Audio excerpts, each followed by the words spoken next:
माशाअल्लाह माशाअल्लाह। ये जी साडे उस्ताद जी ने स्पैशल पाकिस्तान तो इंपोर्ट करवाए ने जी जलेबियां वास्ते स्पैशल। ये जी उस्ताद होरां दे फैन ने जेह्ड़े स्पैशल जलेबियां। यह समान है जी, समान थोड़ा है।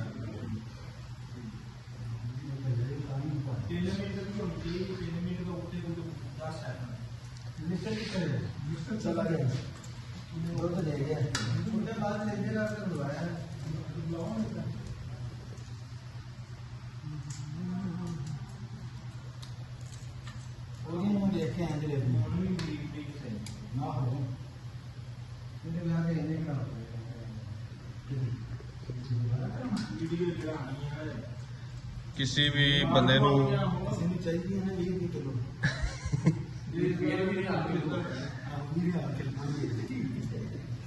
किसी भी बंदे नू सऊदीया दे विच उस्ताद होरां दा राबता नंबर चाहिदा ते ओह बायो च इंशाल्लाह लग जाएगा, नो प्रॉब्लम।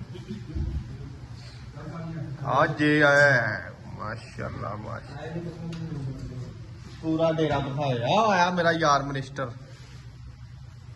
देखो जी देखो मिनिस्टर भाई, ठीक है जलेबी? हाँ काली भाई ठीक है, ओके काली भाई क्या मैंने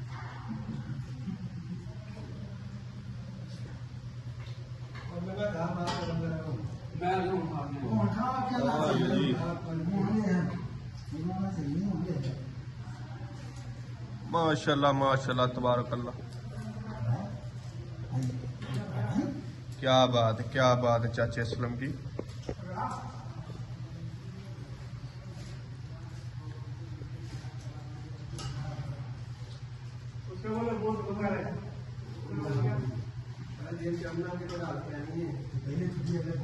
क्या हुआ भाई, बुखार है? हाँ दवाई लेने भेजो इसको यार।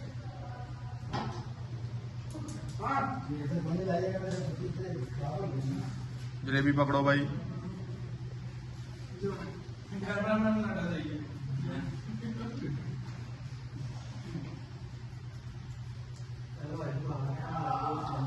हाँ जी जी, ये जी सऊदीया दे विच या किसी भी यूरोप कंट्री च अरब कंट्री च किसी भी बंदे नू जरूरत होए ते इंशाल्लाह भेजेगा साडा बंदा जी, इंशाल्लाह पहुंचेगा ते। हाँ जी, टिकट दे पैसे जेडे साडे वीजा तुसीं आप लवा के दे। चाचा असलम मशहूर जी माशाल्लाह, क्या बात क्या बात। चाचा असलम मैं जलेबियां बना के ना पाकिस्तान की याद दवाती है मुलाह ने।